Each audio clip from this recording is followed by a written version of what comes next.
Hi, bread பீஸா செய்யலாம் வாங்க. நம்ம சேனலை இது வரைக்கும் சப்ஸ்கிரைப் பண்ணாதவங்க சப்ஸ்கிரைப் பண்ணிக்கோங்க. வீட்டிலே ரெடி பண்ண பீஸா சாஸ், கட் பண்ண ஆனியன், டொமேட்டோ, கேப்சிகம், சீஸ் வந்து துருகி வச்சுருக்கேன். நமக்கு தேவையான வெஜிடபிள்ஸ் கார்ன்ஸ் கூட போட்டுக்கலாம்.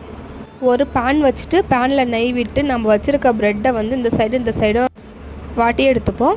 பீஸா சாஸை அப்ளை பண்ணிவிட்டு தேவையான வெஜிடபிள்ஸ் எல்லாமே அதில் நல்லா ஸ்ப்ரெட் பண்ணிடணும்.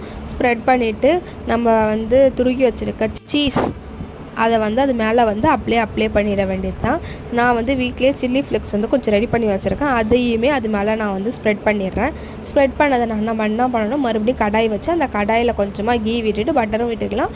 நம்ம ரெடி பண்ணி வச்சுருந்த அந்த ப்ரெட் பீஸாவை அதில் வச்சுட்டு மூடி ஒரு 5 மினிட்ஸ் குக் ஆனதும் ரெடி ஆகிடுச்சு பீஸா.